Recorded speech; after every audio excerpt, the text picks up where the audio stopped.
أعوذ بالله من الشيطان الرجيم. بسم الله الرحمن الرحيم. اقرأ باسم ربك الذي خلق.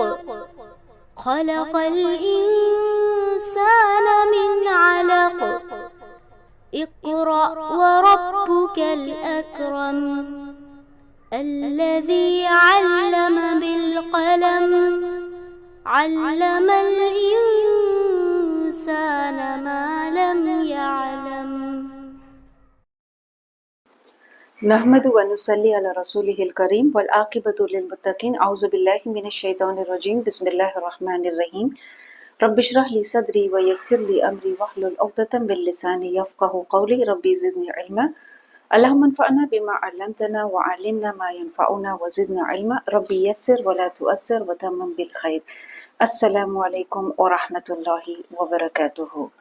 الحمدللہ ہم سورہ طٰہٰ کے اینڈ پر پہنچ چکے ہیں آلموسٹ.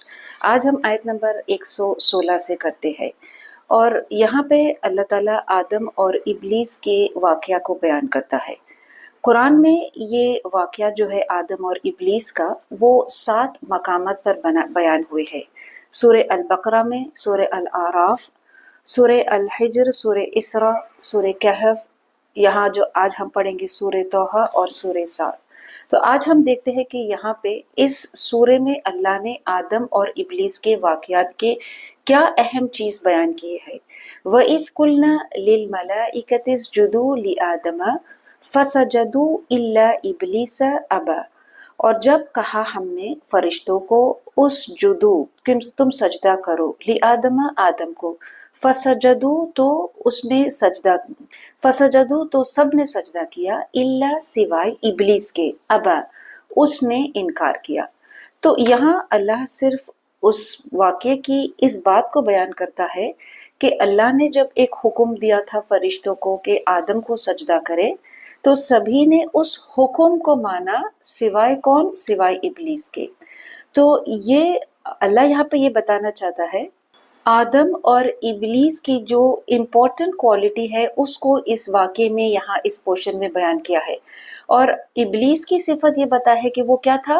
اللہ نے ایک حکم دیا جو ابلیس نے ابا، which means he refused to obey the command of Allah. لیکن حکم اللہ نے آدم کو بھی دیا تھا، اور آدم نے اس حکم کو کیا کیا تھا؟ اس نے اس حکم کو ریفیوز تو نہیں کیا تھا، اس حکم کو ماننے سے he did not deliberately overlook the command of Allah. یہ واقعے میں آدم اور ابلیس کے واقعے میں ہم یہ پڑھتے ہیں، یہ سبق ملتا ہے کہ آدم جو ہے اللہ کے کمانڈ کو he overlooked the command of Allah for a moment. حکم آدم کو بھی ہوا تھا بٹ وہ بھول گیا تھا. اور انسان کی یہاں اس کوالٹی کو اللہ بیان کرتا ہے کہ آدم کیا ہے؟ ہی از فرام نسیان، which means he forgets. کچھ چیزوں میں بھولنا، forgetting is a blessing in many things. اگر ہم پر کوئی مشکلات آتی ہے، کوئی تکلیف، پین، سفرنگ، خوف ہوتا ہے، تو اگر وہ ہر وقت ہمارے ساتھ ہمارے ذہنوں میں اگر موجود رہے گا تو یہ ہمارے لیے ایک تکلیف کا سبب بن جائے گا. تو اللہ has made this quality of forgetting a blessing for us. لیکن not in the orders of Allah. جب اللہ ہمیں کسی حکم کو بیان کرتا ہے کہ تم نماز پڑھو، تو we cannot say that we forgot the order of Allah. اور ہم جیسے آگے انشاءاللہ اس پورشن میں دیکھیں گے کہ جب آدم نے اللہ کے حکم کو بھول گیا تھا، it's when he became listening to the whispers of شیطان. جب آدم کچھ وقت کے لیے اللہ کے اس حکم کو بھول گیا تھا کہ اللہ نے آدم کو حکم دیا تھا کہ اس شجر کے قریب نہ جائے، لیکن جب ابلیس نے آدم کو بہکایا تھا تو آدم کچھ وقت کے لیے for a moment he forgot the command of Allah. تو when do we fall into the traps, into the whispers of شیطان؟ کہ جب ہم کچھ وقت کے لیے even for a moment جب ہم اللہ کے حکم سے، اس کی یاد سے جب ہم غفلت کرتے ہیں، then we become، ہم شیطان کے، ابلیس کے وسوسے کا شکار بن جاتے ہیں. when we forget the command of Allah even for a moment. So how important it is to always have Allah in our remembrance. فقلنا یا آدم ان هذا عدو لك ولزوجك فلا یخرجنکما من الجنة فتشقى. فقلنا بس ہم نے کہا آدم سے، ان ھذا بے شک یہ عدو یہ تمہارا دشمن ہے، لکا تمہارا، ولی زوجک اور تمہاری بیوی کا، فلا یخرجنکما سو نہ نکال دے تم دونوں کو، من الجنتی جنت سے، فتشقى پھر تم مصیبت میں پڑ جاؤ گے. وچ مینس اللہ یہاں جب ایک حکم دیا آدم کو کہ وہ شجر کے قریب نہ جائے، یہاں اس واقعے میں اللہ اس چیز کو بیان کرتا ہے کہ اللہ نے آدم کو ایک حکم دیا تھا کہ اگر تم اس شیطان کی وسوسے پہ دھیان دو گے، اگر اس کی بات مانو گے، فتشقى تو تم مصیبت میں پڑ جاؤ گے. وچ مینس آدم کی ایک خصوصیت کو اللہ یہاں بیان کرتا ہے کہ اگر تم شیطان کے وسوسے کو مانو گے تو then you will fall into trouble, تم مصیبت میں پڑ جاؤ گے. اس واقعے میں اللہ نے وہ پورشن کو نہیں بیان کیا ہے کہ تم اس درخت کے قریب مت جاؤ، تم اس کا پھل مت کھاؤ. اونلی دا ایمفیسس یہاں پر یہ دیا گیا ہے کہ do not listen to the whispers of شیطان. اور حکم دونوں کو ہوا تھا، آدم کو بھی اور اس کی زوج کو بھی. اللہ نے جب ابلیس سے کہا تھا کہ وہ آدم کو سجدہ کرے تو آدم had witnessed this کہ ابلیس نے اللہ کے حکم کو ڈس اوبے کیا تھا، نہیں مانا تھا جب اللہ نے ان کو سجدہ کرنے کے لیے کہا تھا. not only this جب شیطان نے اللہ کو چیلنج کیا تھا کہ میں زیادہ اس سے بہتر ہوں اس لیے میں اس کو سجدہ نہیں کروں گا، آدم had witnessed all of these the disobedience of شیطان، اور ان کو اس کانسیکوینس کے بارے میں بھی اللہ نے بتا دیا تھا کہ اگر تم اس کے وسوسوں کو مانو گے، اگر تم اس کی بات کو مانو گے تو تم مصیبت میں پڑ جاؤ گے. کیا مصیبت میں پڑ جاؤ گے؟ اللہ یہاں پہ بیان کرتا ہے اگر تم اس کے وسوسوں کو مانو گے کیونکہ وہ تمہارا دشمن ہے تو وہ تمہیں جنت سے نکال دے گا، تم دونوں کو جنت سے نکال دے گا. So every time we disobey the command of Allah, ہمیشہ یہ یاد رکھیے کہ every command of disobedience to Allah ہم جنت سے ایک قدم پیچھے ہو جاتے ہیں. We become far away from the Jannah of اللہ، اور یہ تمہارے لیے تکلیف کا سبب بن جائے گا. Which means every time you disobey the command of Allah تم پر تکلیف، مصیبت، پریشانی آ جائے گی. سو آلویز ریممبر ہماری خیر اور بھلائی is always in obeying the orders of Allah. ان لک الا تجوع فیہا ولا تعری، بے شک تمہارے لیے جنت میں یہ ہے کہ اس میں نہ تم بھوکے رہو گے اور نہ ننگے بنا لباس کے. تو یہاں اللہ اس آیت میں آدم کو یہ بتاتا ہے آفٹر وارننگ ہم کہ یہ ابلیس تمہارا دشمن ہے اور if you will listen to his command he will cause your destruction, which means Allah clearly pointed out کہ آدم کا دشمن کون ہے؟ ابلیس ہے. اور اللہ نے آدم کو یہ بھی بتا دیا تھا کہ تمہاری ساری ضرورتیں all of your needs، تمہارے کھانے کی، تمہارے لباس کی، تمہارے پینے کی، تمہارے رہنے کی، all of your needs will be amply provided. تم کو اس جنت میں تم کو سب مل جائے گا. which means there is no need for you to listen to the whispers of شیطان. اور اللہ نے یہ بتا دیا کہ جنت تمہارے لیے کتنی بہترین، کتنی اچھی جگہ ہے کہ تمہارے سارے all your needs will be met over here. وَأَنَّكَ لَا تَزْمَعُ فِيهَا وَلَا تَضْحَى، اور یہ کہ تم لا تَزْمَعُ نہ تم پیاسے رہو گے اس میں، وَلَا تَضْحَى اور نہ تم دھوپ میں رہو گے. ان دو آیتوں کے ذریعے سے اللہ بتاتا ہے کہ تمہاری انسان کی، آدم کی جو ہے وہ needs of food, water, clothing اور شیلٹر، یہ بیسک نیڈز انسان کے ہوتے ہیں. اور اللہ یہاں پہ بیان کرتا ہے کہ all of these basic necessities تمہاری پوری ہو جائے گی. کوئی تکلیف، کوئی کمی، کوئی کھانے کی، پینے کی، نہ کوئی لباس کی، نہ کوئی چھت کی تمہیں کوئی تکلیف ہوگی. جنت کی تو نعمتیں بے شمار ہے، infinite pleasures of جنہ، لیکن اللہ یہاں پہ صرف چند کو only 4 of this is mentioned کیونکہ یہ انسان کی بیسک نیسیسٹیز ہوتی ہے. تو اللہ یہاں پہ یہ مینشن کر کے کہ یہ 4 چیز تم کو جنت میں ملے گا، اللہ یہ بتانا چاہتا ہے کہ اگر تم اور آدم کو یہ وارن بھی کیا گیا تھا کہ وہ ابلیس کے he does not listen to the whispers of شیطان. تو اللہ یہاں پہ بیان کرتا ہے کہ اگر تم if you listen to the temptations of شیطان تو وہ تمہیں یہ 4 جو بیسک ریکوائرمنٹس ہیں، نیڈس ہے، he will keep you deprived of even this.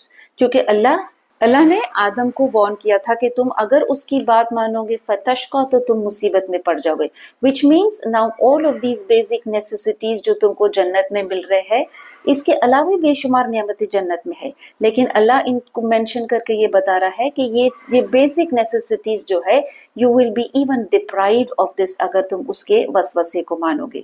لیکن اس واقعے کا اب وہ اہم چیز اللہ یہاں بیان کرتا ہے کہ جب شیطان نے آدم کو وسوسہ ڈالا اس کے دل میں، تو آدم جو ہے وہ کچھ وقت کے لیے اللہ کے اس حکم کو بھول گیا تھا. This is the quality of Adam that Allah اس واقعے کے ذریعے سے بیان کرنا چاہتا ہے کہ آدم بھول گیا تھا.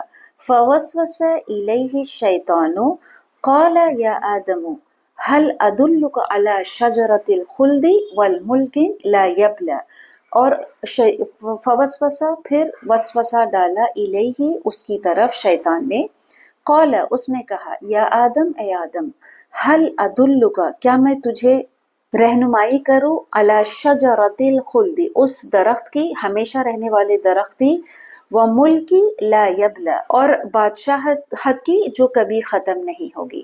تو یہ تھا وہ وسوسہ جو شیطان نے آدم کے دل میں ڈالا. وسوسہ سے مطلب یہی ہے کہ وہ جو وسپرز ہوتے ہیں، وسوسہ سے مراد یہی ہے کہ وہ بار بار آتے ہیں، it comes again and again. تو آدم کو وسوسہ کیا ڈالا؟ پہلی چیز کہ کیا میں تمہیں اس درخت کے بارے میں بتاؤں کہ جس کا پھل اگر تم کھاؤ گے تو تمہیں کبھی موت نہیں آئے گی، you will have an eternal life.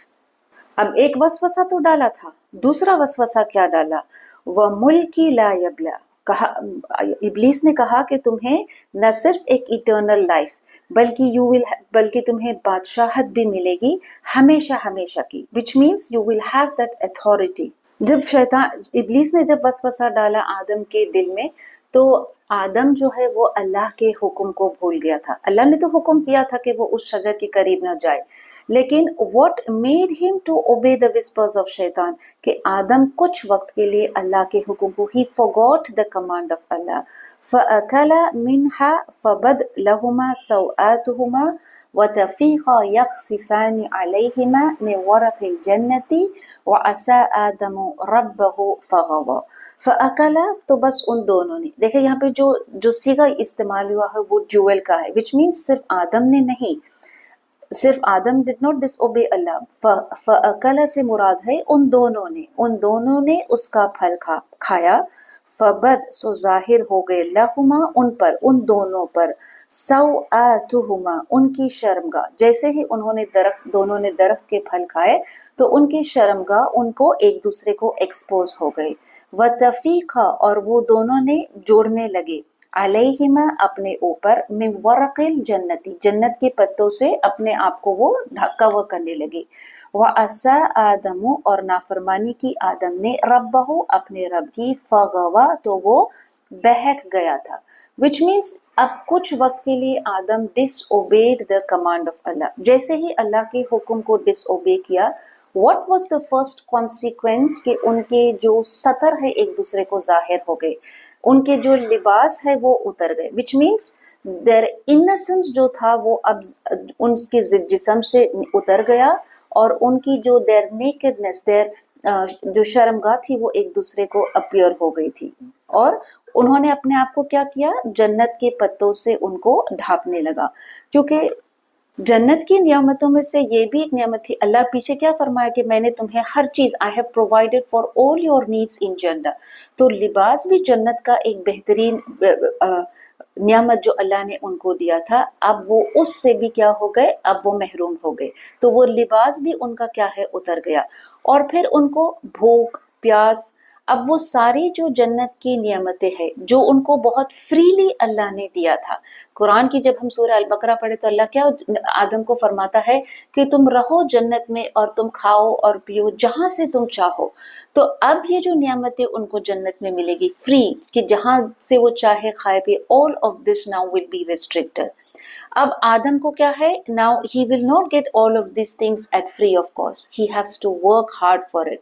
اور یہ جو درخت کے پتے جو تھے انہوں نے اس درخت کے پتے سے اپنے آپ کو, اپنی شرمگاہ کو چھپایا.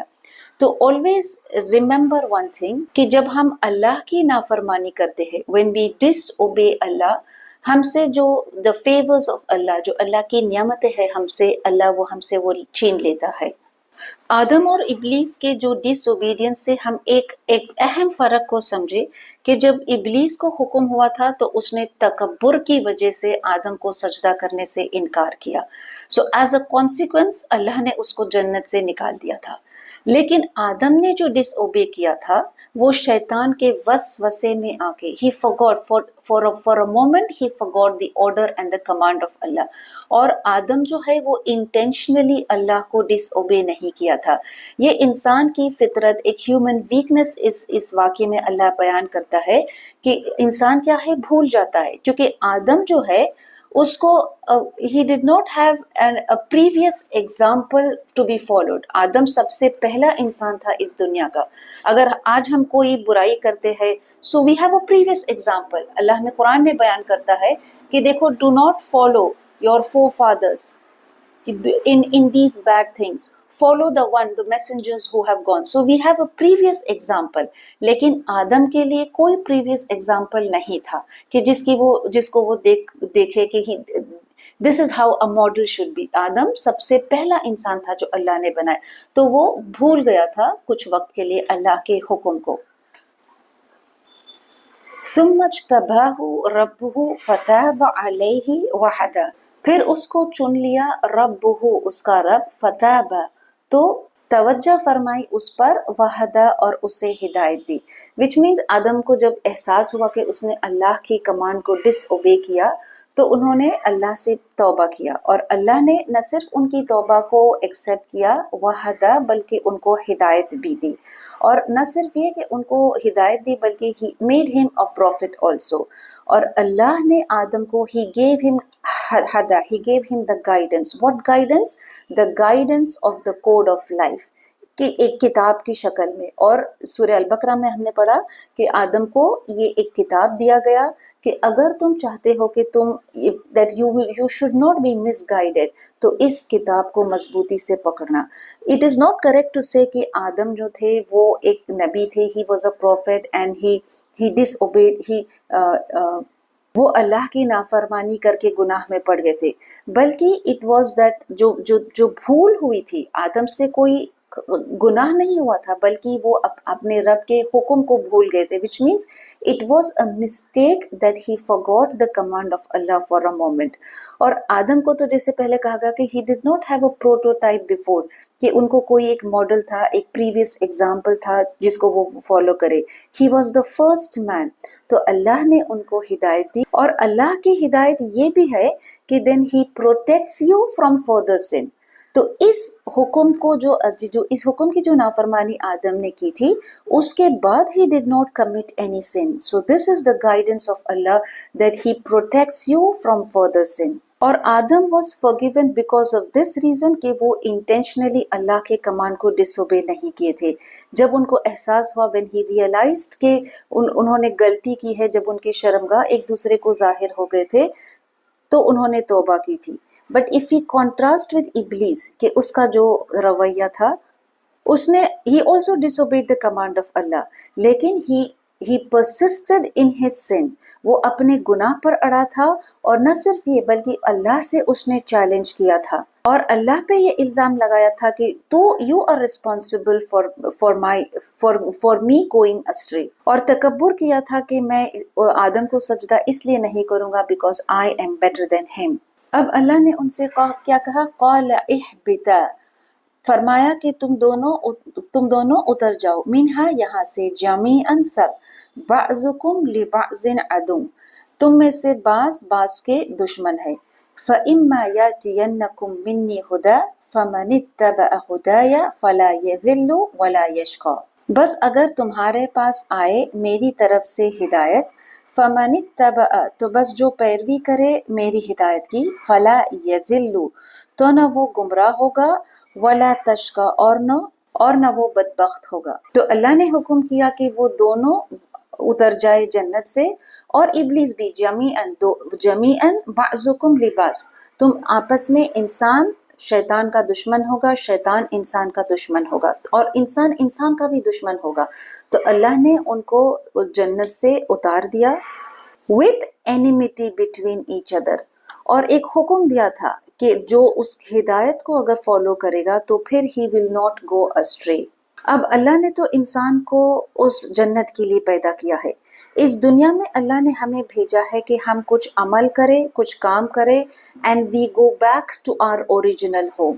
تو جو اور اس دنیا میں جو راستہ اللہ نے ہمیں دیا ہے، صراط المستقیم کا راستہ بتایا ہے، جو طریقہ، جو پاتھ بتایا ہے، اللہ فرماتا ہے کہ جو اس راستے پہ چلے گا، this will be your pathway، کہ جو اس سیدھے راستے پہ چلے گا قیامت کے دن he will not lose his way۔ جب ہم اس پل صراط پر چلیں گے we will not lose our way۔ so whoever loses the path in this life، جو اس دنیا میں اس صحیح راستے کی پیروی نہیں کرے گا he will lose his way in the آخرہ۔ اور یہ راستہ، یہ پاتھ وے ہمیں کہاں سے ملے گا؟ from where will we learn this way؟ اللہ ہمیں اس قرآن کے ذریعے سے بتاتا ہے کہ یہ وہ سیدھا راستہ ہے جو اللہ بالکل ابتدا میں ہم نے پڑھا تھا کہ یہ صراط المستقیم ہے، جو ہم اللہ سے نماز میں ہم کتنی بار اس کو اللہ سے یہ دعا مانگتے ہیں، اہدنا الصراط المستقیم، کہ ہمیں سیدھے راستے کی طرف لے جا۔ تو how important it is for us کہ ہم اس قرآن کو مضبوطی سے پکڑے، اس قرآن کو پڑھے، اس کو سمجھے، اور ہم اچھی طرح سے جان لیں کہ سیدھا راستہ کون سا ہے، اور گمراہی کے راستے کو بھی ہم پڑھیں، ہم جانیں کہ ہم اس راستے سے اپنے آپ کو روکیں۔ اور جو اس راستے کو، صراط المستقیم کے اس راستے کو، اس قرآن کی طرف اگر جو نہیں آئے گا، اس کو فالو نہیں کرے گا، اللہ کے احکام کو ہم کیسے فالو کریں گے؟ کہاں سے سیکھیں گے؟ اس قرآن کے ہی ذریعے سے سیکھیں گے۔ تو whoever refuses to follow the Quran، whoever refuses to follow the path، وہ اللہ فرماتا ہے ان کے بارے میں وَمَنْ أَعْرَضَ عَنْ ذِكْرِي فَإِنَّ لَهُ مَعِيشَةً ضَنْكًا وَنَحْشُرُهُ يَوْمَ الْقِيَامَةِ أَعْمَى، اور جو منہ موڑے گا عن ذکری، میرے یاد سے، فَإِنَّ لَهُ مَعِيشَةً ضَنْكًا تو بے شک اس کے لیے کیا ہے؟ گزارنا تنگ ہو جائے گا، his life will become constricted۔ وَنَحْشُرُهُ اور ہم اسے اٹھائیں گے، اس قیامت کے دن وہ اٹھایا جائے گا۔ کس حال میں اٹھایا جائے گا؟ یوم القیامتی اعمی، اندھا ہو کر۔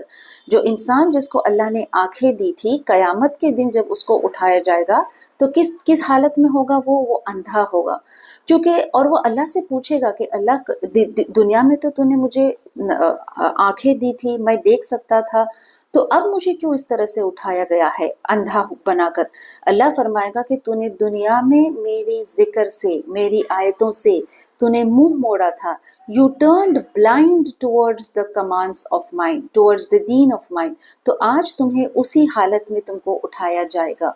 اور اللہ اس آیت میں فرماتا ہے کہ جو قرآن کے ذکر سے دور رہتا ہے تو اللہ اس کو ایک کنسٹرکٹڈ لائف دیتا ہے۔ کنسٹرکٹڈ مطلب not necessarily that he will have a life of poverty، it means that جو قرآن سے دور رہتا ہے he will be deprived of a peaceful life۔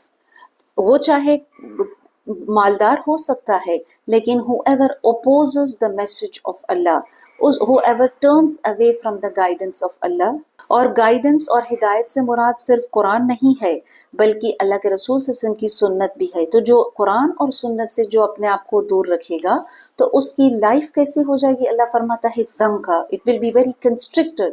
آج ہم دیکھتے ہیں کہ لوگ بہت سے بیماریوں کے شکار ہوتے ہیں، they have frustration in their life، anxieties ہے، ڈپریشن کا شکار ہے۔ یہ ساری اس لیے ہے کہ وہ اللہ کی یاد سے اپنے آپ کو دور رکھتے ہیں، قرآن سے اپنے آپ کو دور رکھتے ہیں۔ قرآن ہمیں ہر چیز کے پرسیپشن کو، ہر چیز کے نظریات کو ہمارا بدل دیتا ہے، اور اللہ فرماتا ہے قرآن میں ہی، قرآن کی آیت ہے کہ if you follow the commands of Allah، جو قرآن پر کو فالو کرتا ہے، اس پر چلتا ہے، صراط المستقیم پر چلتا ہے، تو اٹس ناٹ دیٹ کہ he will have a miserable life اور اس کو صرف آخرت میں اجر ملے گا۔ اللہ قرآن میں بیان کرتا ہے کہ اس کو دنیا میں بھی حیات طیبہ، ایک بہت اچھی life, and the best life is the one that is the most peaceful and with contentment۔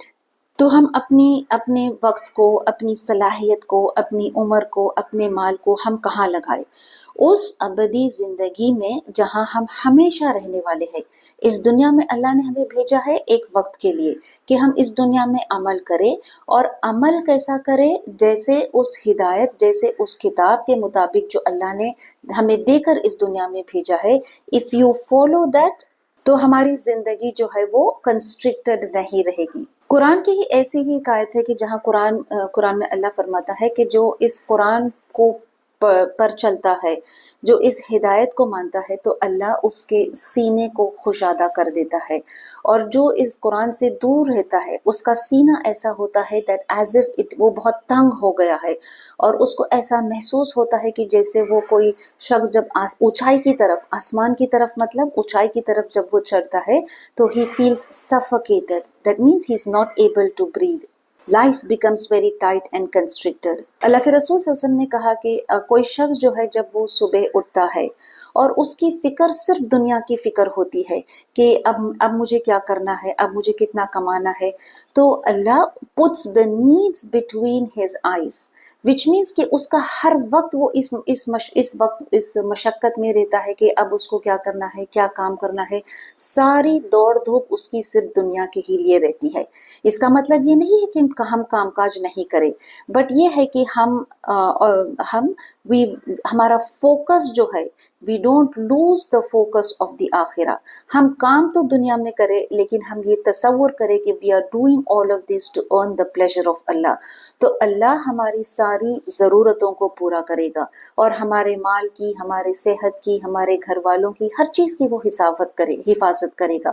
اس میں اس کے وقت میں، اس کی زندگی میں، اس کی اولاد میں he will put blessings in them, a satisfaction in them۔ اور آج ہم دیکھتے ہیں کہ لوگ اسی چیز کے لیے بہت they always look forward for this، کہ وہ چاہتے ہیں کہ ان کی زندگی میں کچھ blessings، برکتیں آئے، they have satisfaction، peace of mind۔ تو یہ کہاں سے ملے گا؟ یہ اس قرآن سے ہی ملے گا۔ So how important is it کہ یہ میسج ہم پڑھیں اور لوگوں کو بھی یہ میسج کنوے کرے، مسلم غیر مسلم، ہمارے پڑوس میں جو ہے، کیونکہ لوگ آج we find people are in difficulty, تو how much important is it کہ ہم ان کو اس ڈیفیکلٹی سے، اس مصیبت سے، اس کنسٹرکٹڈ لائف سے ہم کیسے بچائے؟ کہ اللہ فرماتا ہے کہ جو ومن اعرض عن ذکری فإن له معیشۃ ضنکا، تو اللہ اس کی جو زندگی ہے اس کو کیسا کرتا ہے؟ تنگ ہو جاتا ہے۔ سو ہاؤ امپورٹنٹ از اٹ کہ وی کنوے دس میسج ٹو پیپل، کیونکہ قرآن صرف ہمارے پڑھنے کے لیے نہیں ہے کہ ہم اس کو پڑھ کر ہم دوسروں تک اس کو پہنچائے۔ قال ربی لما حشرتنی اعمی وقد کنت بصیرا، وہ کہے گا کہ اے میرے رب، لما حشرتنی، تو نے مجھے کیوں اٹھایا ہے اندھا، وقد کنت بصیرا، اور میں تو دیکھنے والا تھا، مجھے تو آنکھیں دی گئی تھی دنیا میں۔ اللہ نے اس کو یہ صرف یہ آنکھ کی بصارت نہیں بلکہ بہت سے نعمتیں، بہت سے گفٹس آف دس لائف اللہ نے اس کو دیا تھا، اور ان میں ان سارے نعمتوں میں سب سے بہترین چیز یہ ہے کہ اللہ نے اس کو دیکھنے کی صلاحیت دی تھی۔ اللہ کی نعمتوں کو وہ دیکھ سکتا تھا اپنے اطراف، اللہ کی اس آیتوں کو پڑھ سکتا تھا، but he used these eyes for what? He blinded himself by the worldly needs۔ تو وہ جب اللہ سے وہ سوال کرے گا کہ کیوں مجھے اس طرح سے اٹھایا گیا ہے، تو اللہ اس کو جواب دے گا because he neglected the ayats of Allah۔ ہم میں سے ہر شخص اپنے آپ سے یہ سوال کرے کہ کیا ہم اللہ کی آیتوں کو ریجیکٹ کرتے ہیں؟ sometimes we might just read the ayats, but do we even follow it؟ کیا ہم اس کو اچھے سے سمجھ کر پڑھتے ہیں؟ اور اگر سمجھ کر پڑھتے ہیں کہ کیا ہم اس کو اپنی زندگی میں عمل کرتے ہیں؟ اگر عمل کرتے ہیں تو کیا ہمارے عمل میں اخلاص ہے؟ اللہ تعالیٰ بولنے سے زیادہ عمل کرنے والا بنائے کہ ہم قرآن کے سارے حقوق کو سمجھے، کہ یہ مانے کہ یہ اللہ کی طرف سے بھیجی ہوئی کتاب ہے، اس کو مانے کہ یہ قرآن جو ہے اس کو پڑھے، اس کو ریسائٹ کرے، اس کو میمورائز کرے، اس پر عمل کرے اور اس کو دوسروں تک پہنچائے، تب ہم اس کا حق کیا ہے پورا ہوگا۔ ایک انصاری صحابی تھے جنہوں نے اللہ کے رسول صلی اللہ علیہ وسلم سے سنا، اللہ کے رسول صلی اللہ علیہ وسلم کو سنا یہ کہتے ہوئے کہ آپ صلی اللہ علیہ وسلم نے کہا کہ ایک وقت آئے گا کہ when people will neglect the Quran and the knowledge of it will be taken away۔ تو وہ بہت حیران ہو گئے تھے اور انہوں نے آپ سب سے پوچھا کہ how will people forget the قرآن۔ انہوں نے کہا کہ ہم تو قرآن کو اپنے بچوں کو we teach our children the قرآن، تو how is it that the knowledge of it will be taken، اور وہ بھول جائیں گے۔ اللہ کے رسول صلی اللہ علیہ وسلم نے ان سے کہا کہ اس انصاری صحابی سے کہا کہ میں سمجھتا تھا کہ تم بہت you are an intelligent person اس مدینے میں، بٹ ڈونٹ یو سی کہ یہ جو لوگ ہیں کتاب کے ساتھ what they have done with their books۔ اللہ قرآن میں اللہ احکاموں کو بیان کرتا ہے اور واقعات کو بھی بیان کرتا ہے، تو وہ واقعات کو کیا ہے اس کو صرف ایک سٹوریز کی طرح جب پڑھیں گے اور اللہ کے احکام کو جب بھول جائیں گے it is when the knowledge of it will be taken away۔ تو اللہ سے دعا ہے کہ آج جب ہم جو قرآن کو پڑھ رہے، جو احکام کو سیکھ رہے، جو نالج، جو علم اللہ نے ہمیں اس کے ذریعے سے دیا ہے، we see to it that we follow the احکام of اللہ۔ اور جو واقعات جب ہم پڑھتے ہیں وہ واقعات سے ہم سبق حاصل کریں، جو آدم اور ابلیس کا واقعہ جو آج ہم نے پڑھا ہے اس سے ہم یہ سبق حاصل کریں کہ we do not forget the command of Allah even for a moment۔ قال كذلك أتتك آياتنا فنسيتها وكذلك يوم تنسى، اور فرمائے گا اسی طرح تیرے پاس میری آیتیں آئی تو تو نے انہیں بھلا دیا اور اسی طرح آج ہم تجھے بھلا دیں گے۔ اللہ قیامت کے دن اس انسان سے جو قرآن کو بھلا دیا تھا، جو قرآن سے غفلت کرتا تھا، اس کو فرمائے گا کہ جس طرح سے تو نے میرے احکام کو بھول گیا تھا، the way you forgot to follow the orders۔ کوئی شخص ایسا بھی ہو سکتا ہے کہ وہ مستقل نماز کو پڑھنا بھول جائے، کبھی کبھی انسان بھول سکتا ہے، لیکن اگر کوئی مستقل نماز کو نہیں پڑھتا ہے تو کین وی سے کہ وہ بھول گیا ہے نماز؟ ہم یہ کہہ سکتے ہیں کہ وہ تو بھول ہی گیا ہے نماز پڑھنا۔ قیامت کے دن اللہ اس سے کیا فرمائے گا کہ جس طرح سے تو میرے احکام کو بھول گیا تھا تو آج میں تجھے بھول جاؤں گا۔ اور اللہ کو قیامت کے دن کسی کو بھولنے کا مطلب یہ ہے کہ اللہ اس کی طرف نظر نہیں کرے گا، اللہ اس کی طرف کوئی ہی ول ناٹ شو مرسی ٹو دیٹ پرسن۔ اور جس شخص کو اللہ اس کو اندھا اٹھائے گا قیامت کے دن، وہ قیامت کے دن جہنم کو چھوڑ کر سارے چیز سے وہ اندھا رہے گا، which means the only thing he will be able to see is the fire of hell۔ کیونکہ اس دن اللہ ان کو he will show them the horrible punishment، the consequences of disobeying the orders of Allah۔ وَكَذَلِكَ نَجْزِي مَنْ أَسْرَفَ وَلَمْ يُؤْمِنْ آيَاتِ رَبِّهِ وَلَعَذَابُ الْآخِرَةِ أَشَدُّ وَأَبْقَى، اور اسی طرح ہم اس کو بدلہ دیتے ہیں جو حد سے نکل جائے اور اپنے رب کی آیتوں پر ایمان نہ لائے، اور البتہ آخرت کا عذاب شدید ترین ہے، ابقا، اور وہ ہمیشہ زیادہ رہنے والا ہے۔ اگر ہم اس دنیا میں اللہ کو بھول جائیں گے، if we neglect the Quran, if we neglect the Salah، قیامت کے دن اللہ ہمیں بھول جائے گا۔ and when Allah forgets someone on the day of judgment، تو اس شخص کو تو صرف جہنم کی آگ دکھائی دے گی، اور وہ جو punishment of hereafter اللہ فرماتا ہے is more severe۔ اب وہ کس طرح سے سیویئر ہوگا اور کس طرح سے اللہ فرماتا ہے کہ آخرت کا عذاب آخرت اشد، کہ وہ بہت شدید ترین ہوگا۔ ہم اس دنیا کے لحاظ سے جو بھی سب سے the worst form of punishment ہم اس کو تصور کر لیں، یہ اس آخرت کے مقابلے میں کچھ نہیں ہوگا کہ جو قیامت کے دن اس شخص کو یہ دیا جائے گا۔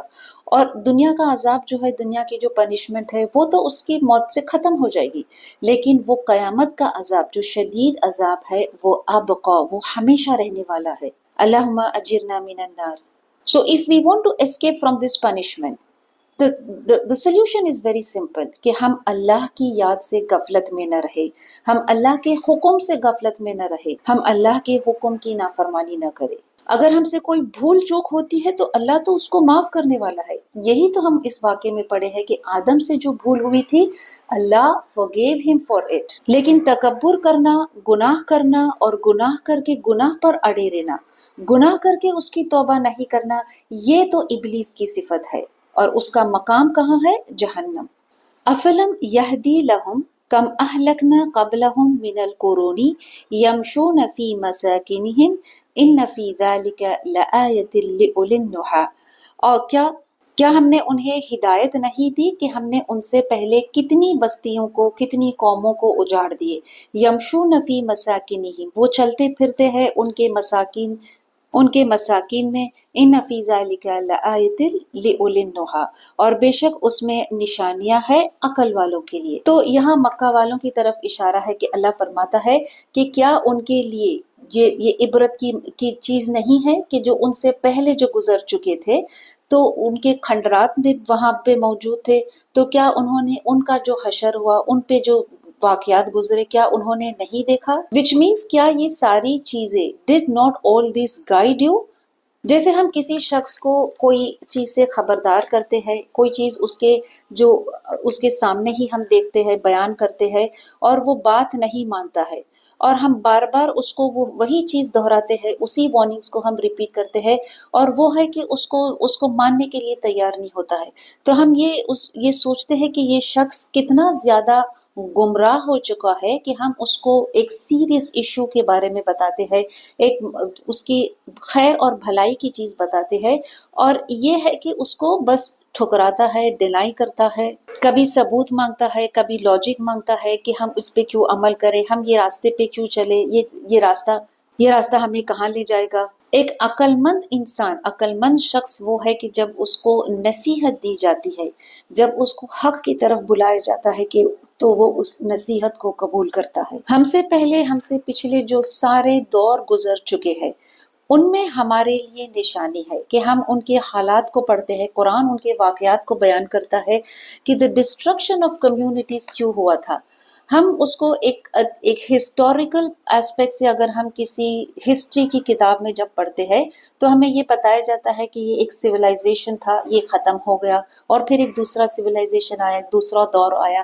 لیکن قرآن ہمیں بیان کرتا ہے کہ جو تمام سویلائزیشنز، جو تمام قومیں پیچھے گزر چکی ہے، وہ اللہ نے ان کو ان کے گناہوں کے سبب ہلاک کیا، اور یہ اس لیے بیان کرتا ہے تاکہ وہ ہمارے لیے ایک عبرت کی چیز بنے، that we find lessons from them۔ اور اللہ تعالیٰ فرماتا ہے کہ اسی میں ان فی ذلک لآیۃ لأولی النہی، عقل والوں کے لیے، عقل مند وہی ہے کہ جو پچھلے واقعات جو گزر چکے ہیں ان سے سبق حاصل کرے۔